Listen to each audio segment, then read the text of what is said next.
कुणी सांगितलं की हेल्दी जेवण हे कंटाळवाणं असावं लागतं? आज आपण बनवणार आहोत एक सुपर फिलिंग आणि प्रोटीनने भरपूर असं सोया चंक व्हेजिटेबल पुलाव आणि सोबत थंडगार काकडीचा रायता. या पूर्ण जेवणामध्ये आहे तब्बल 28 ग्रॅम प्रोटीन आणि फक्त 500 कॅलरीज. हे दिसायला जेवढं सुंदर आहे तेवढंच चवदार आणि बनवायला पण खूप सोपं आहे आणि खूप वेळ आपल्याला भूक लागणार नाही. चला तर मग सुरू करूयात. सर्वात आधी एका भांड्यामध्ये 40 ग्रॅम बासमती तांदूळ आणि 30 ग्रॅम सोया चंक्स एकत्र करून घेतले आणि थंड पाण्यामध्ये भिजत ठेवले. आता आपण भाज्या चिरून घेऊयात. या भाज्यांमध्ये मी घेतलेला आहे एक छोटा गाजर, साधारण 10 बीन्स, एक ढोबळी मिरची, बेल पेपर, मूठभर फ्लावरचे तुकडे, एक छोटा कांदा आणि एक छोटा टोमॅटो.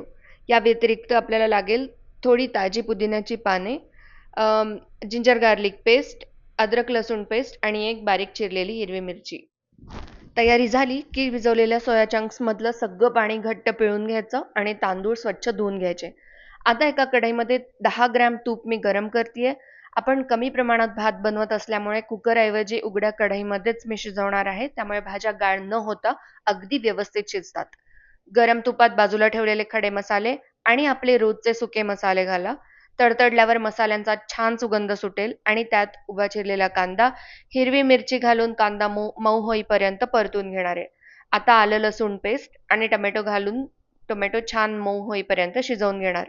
आता यामध्ये चिरलेल्या सर्व भाज्या, गाजर, फरस, बीट, ढोबळी मिरची आणि फ्लावर टाकून चवीसाठी थोडासा बिर्याणी मसाला टाकणार आहे मी आणि कढईवर झाकण ठेवून 2 मिनिटं भाज्या या वाफवून घेणार आहे. भाज्या हलका वाफवल्यानंतर त्यात पिळून घेतलेले सोया चंक्स आणि धुवून घेतलेलं बासमती तांदूळ टाकणार आहे. त्यात पुदिन्याची ताजी पानं टाकून व्यवस्थित मिक्स करून घेणार आणि गरम पाणी टाकून झाकण ठेवून मंद आचेवर तांदूळ छान फुगेपर्यंत आणि पाणी पूर्णपणे आटेपर्यंत शिजवून घेणार आहे. या पुलाव शिजतोय तोपर्यंत पटकन रायता बनवून घेऊयात. त्या वाटीमध्ये मी 100 ग्रॅम लो फॅट दही घेऊन त्याला छान फेटून घेतलंय. त्यात एक बारीक चिरलेली काकडी, ताजी कोथिंबीर आणि एव्हरेस्टचा जिरालू मसाला टाकला. मला आवडतो, तुम्हाला नसेल आवडत तर नाही टाकलं तरी चालेल. आणि मग बस गरमागरम आणि स्वादिष्ट हाय प्रोटीन सोया पुलाव थंडगार काकडीच्या रायत्यासोबत सर्व्ह करण्यासाठी तयार आहे. या पूर्ण जेवणामध्ये 500 कॅलरीज आहेत, 28 ग्रॅम प्रोटीन आहे, 75 ग्रॅम कार्ब्स आहेत आणि 14 ग्रॅम फॅट्स आहेत. ही सोपी आणि हेल्दी रेसिपी नक्की ट्राय करून बघा. यात फायबर आणि प्रोटीन भरपूर प्रमाणात असल्यामुळे हे पोट अगदी तृप्त ठेवणारं आणि तुमच्या वेट लॉसच्या प्रवासात अत्यंत उत्तम जेवण आहे. तुम्ही ही पौष्टिक आणि चवदार डिश दुपारच्या किंवा रात्रीच्या जेवणात अगदी बिंदास खाऊ शकता. जर तुम्हाला ही रेसिपी आवडली असेल तर अशाच सोप्या रेसिपींसाठी माझ्या चॅनलला नक्की सबस्क्राईब करा. Thank you for watching this video. परत भेटूयात लवकरच. बाय.